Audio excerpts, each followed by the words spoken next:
Hello, welcome back to another tale of the SITBIT. You know how things are. Let's start with the story, and then there will be a timestamp here that you can skip to see the book. SITBIT was not the first idea, okay, that I started as far as the business. About a year before, I started to work on an idea that eventually was named Fan Logic. Fan Logic. Fan Logic. I love that name so much. I am so bummed out that I did not keep that domain name, because now if you go and type in fanlogic.com, it belonged to, I believe, a company that sells ceiling fan. Oh my god. But Fan Logic, how did that idea came from? I will keep my eyes on the clock here, and this might take a few videos because this is the big idea. This idea came from me thinking back about the days of me in college. When I was in college, my freshman year, I'm thinking either freshman or sophomore. It's either freshman or sophomore. I can't remember. But my small school, SUNY Plattsburgh, 4,000 student-ish, every year in the fall, they bring in, part of your student association fee. I think at the time we paid like $100 per year, but part of that student association fee is used to fund entertainment. The school bring in bands, comedians once a year in the fall. For example, my junior year, it was 10,000 Maniacs. For those that remember that band, 10,000 Maniacs with Natalie Merchant.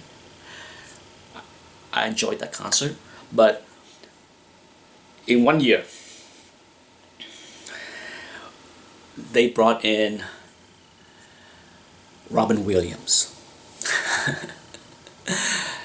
instead of Eddie Murphy, because Eddie Murphy was too expensive. Duh, right? Eddie Murphy at this point was blowing up. He was asking something like 150,000, something crazy, and the school budget was like 25,000 or something like that, for the 1 hour appearances. So they got Robin Williams. And the opening act for Robin Williams was, for the young people that might not know, do you remember the song Don't Worry, Be Happy? I believe the author's name was Bobby McFerrin. Correct me if I'm wrong. It's been so long. But basically, he's a singer that uses his vocal cord. He taps his chest and he does a lot of sound from his chest. Look him up. Don't Worry, Be Happy. You see a video. Robin Williams is like his best buddy at the time. Actually appeared in his music video. Don't Worry, Be Happy. Look it up. But I have never heard of Bobby McFerrin. I mean, in fact, this is a few years before Don't Worry, Be Happy. Okay, at least a year or two before. So nobody had ever heard of him. So he was the opening act. He showed up on stage, and we figured, oh, it's gonna be a musician or another comedian, something. And he started to do his chest thing. He started to beat his chest, making all kind of noise, trying to sing. And you have roughly 3,000 drunken, stupid college kids start to like, whoa, the boos start to come out within 5 minutes of him doing his chest thumping. Soon enough, people start to throw things on stage. Within 10-15 minutes, he left the stage because he was booed, chased, and thrown off the stage. Awful. I mean, I was way up. I was sitting way up on the nosebleed section of the bleacher, but you can sense the crowd was not happy, right? And needless to say, Robin Williams came out shortly after, and he was mad. He was pissed. He was pissed at how we treated his friend, and he started his bit, and then within 10 minutes he had enough. He left. So he cut his performance short, and that experience stuck in my mind all the years after that because it was just awful. And that created a huge controversy on campus because the school was not happy at how we treated the authors. The student was mad at the school because they wasted our money hiring somebody that we didn't care to see. Nobody asked us if we want to see those, two acts. So it was one of those things where it was no winner. It was all but a horrible, bad situation. Okay, that I took into my mind many years later, and I said, this is long, of course, long before social media, long before the internet, right? So around 1997 or so, I was saying to myself, why not let the internet, why not use the internet as a tool to let people choose? This is not new, okay? You gotta understand, for those that remember the MTV of the 80s and 90s, you can call in and vote for your favorite music video. So it's not new. I did not invent this concept, but I was trying to import this concept into the internet. And thus the name fan logic came from. It gives the power to the fan. Okay? It allows fans to voice their opinion in music specifically. And the idea, basically, the concept basically allow fan to vote for artists to come to their town. Okay, I'm trying to simplify the idea so that it fit in the 10-15 minute video, but let's say you are a new band, fairly new band, and you trying to figure out where it's best to tour. You have limited funds, you have a van that you can drive around, but really, what's the best way to tour to make the most money and to keep the costs down, right?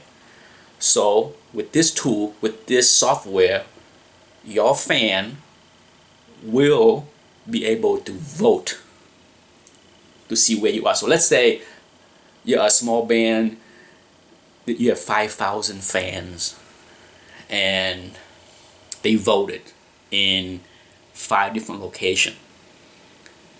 There you can see for yourself where the most fans are, so that you can go there and make the most money. Of course, part of the sophisticated software that I built and created was when you vote that, hey, I want to see this band in my hometown, part of the voting process is how much are you willing to pay. Generically $10-15, but from that we can map out the best possible route for the band to go. So let's say the band want to do 5 appearances, they want to do 5 shows. Okay, they open the voting, fan vote. After a couple weeks we tally up the vote. Sure, there's gonna be fan from 50 cities voting, but we're gonna compile the data and show that to maximize your dollar, here are the best route that you can travel, least travel mile, most ticket sales sold. Hopefully I explained the concept, okay? Because if you're gonna have 5 shows, you want to spend the least amount of money to get to those 5 shows, because the distance as well as selling the most tickets, maximize profit. Okay, so that's in a nutshell. I can elaborate more on this concept in future videos, but that was a core idea. For those that know math, for those that understand statistics, there is a math problem, the traveling man problem, that most mathematicians understand. And, it's almost infinite route that you can go. Okay, so the software that I helped design and created was to optimize profit for the band to travel. Okay, so the band can travel the least distance, incur the minimum cost of support, because you gotta bring band, you gotta bring tour, you gotta bring roadies, all that stuff, but you sell the most tickets. And it basically a big math computation software. And basically I brought in the designer of the software from my investment banking experience. I was working with a genius that designed this software for investment banking that optimize trading. And from that concept, I contacted him and I said, I was beta testing the software over in 1997. Yeah, I was beta testing the software in 1997, and it dawned on me right then, while I was beta testing the software, that, hey, I think there's a way to tweak this software. Instead of using stocks as one of the variable, what if we use ticket sales, distant travel? There's a whole bunch of variable that we can put into this optimization software to come up with a suggestion of a tour route for the band. Yeah, it's not sexy as SITBIT, but really I was super excited about this idea. Okay, this idea, me and him, we tweaked the existing software that he had. It was definitely something that we can pattern. So that was exciting, because in those early days I recognized that ideas are ideas, but if you have a software, something that you can pattern, you can really protect yourself. So that was a big thing for me and him. We worked together, and off we run. Fan Logic was created. I came up with the name. He loved it, and I started to look for people to add to the group. I mean, I literally flew to San Francisco to interview people. So by this time it's early 1998. I flew to New York to interview people. This was an exciting time for those that are old enough to remember how the internet blew up in the late 90s. I mean, it was like the wild west. It's just the gold rush. It was just madness. I mean, ideas was blowing up everywhere. Startup was blowing up everywhere. I was running around trying to hire people, and it was hard. It was literally impossible to hire people, because everyone that wanted to work for a startup had 10 job offer. Oh man, it was insane. And I think part of my problem at the time was location. I was in Portland, Oregon. Portland, Oregon is not Silicon Valley. It's not San Francisco. It's not New York. The two hotbed for startups back in those days. Still are, okay? Still, those two locations are still pretty hot for startups, especially technology. So for me, located in Portland was really tough. Many people that I talked to said, no, I don't want to move to Portland. I don't really care to work telecommute, work by phone when when I can take a job right here in San Francisco, within driving distance or within the blocks from walking from my house or condo or whatever. So it was tough, and eventually, that's how I ended up with people in Philadelphia, in North Carolina, the same people that work with SITBIT. Okay, the same team that I pulled together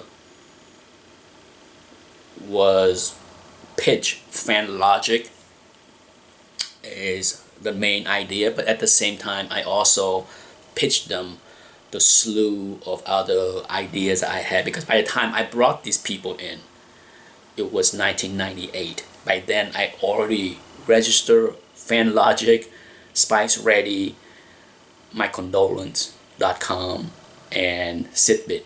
So I already have four, and thegills.com. Last but not least, the Guilds, so was five. So by the time they came in, all five ideas had business plan. I already wrote business plan for all five. Some was pretty rough. Some was like maybe 1 or 2 page long as far as business plan, and some was extensive. Fan logic was the most extensive because I wrote, for those that go to an MBA school, I did the entire SWOT analysis. SWAT, SWOT analysis, strength, weakness. We don't need to go into business lingo, but fan logic was the dog. I mean, I wish I did not lost the laptop that had everything, because whenever I talk about fan logic, I wish I have the laptop to show what we did. I built the website. I built the whole presentation. I even bought a bunch of presentation software at the time. Dreamweaver. I did all kind of graphic. It was cool. It was cool as heck. I did everything. But sadly, that laptop is gone, and I can't show anything because I'm bummed out, because I was so proud of the design that I did. It's the most artistically innovative thing that I have ever created. But I can go much deeper into fan logic and why it failed, and how the ideas form and how it did not work at the time. You have to understand, fan logic at the time when it was launched was at the birth of digital music. The music industry was going through some major sea change. Okay, for those that are old enough, Napster, people stealing music, sharing music. Oh my God! And fan logic offered a solution at the time that I felt was good for both the label and the artist. Sadly, everyone was so focused on Napster and digital downloading that they missed the boat. Anyhow, I will go more into that idea in future videos if people care to hear more about fan logic. SITBIT. Okay. For those that seen the video where I had a All-Star Western 10 that I said bye-bye to, it was in a slab, a 7.0. That's one of those few situations where I actually sold a slab before I find a raw replacement, because it's not a big book. I didn't really spend a lot of time looking for a copy, but I was confident that if I really want a copy, I can find it fairly quickly. And yes, I sold a 7.0 in a slab, and bada bing, I got myself. And now this is also a 7.0. okay, but it's nicer. It's a much nicer 7.0. It's whiter. The other one was really it had, you know, the spine was tan yellow, as well as the back cover. This one, this one is also a 7.0. Okay, can it be a little bit higher? Yeah, but as far as the structure of the books, really sweet. I have not cleaned or pressed it. It has some long pressable defects on the back here. So someday, you know me, you know, I'm not all crazy about cleaning and pressing everything in my collection. I will make sure I clean and press for a book when I slab it to sell, but when it comes down to my personal collection, there's never any rush to this. I have better things to do than wasting my time on something that can go from a 7 to a 7.5 or 8. Not important. But anyhow, Tales of the SITBIT, see it, buy it, and yes, now I have my keeper in my collection. I always wanted this book, always wanted a copy, just not high in the priority of things to buy. The search is over. Thanks for watching. Bye bye.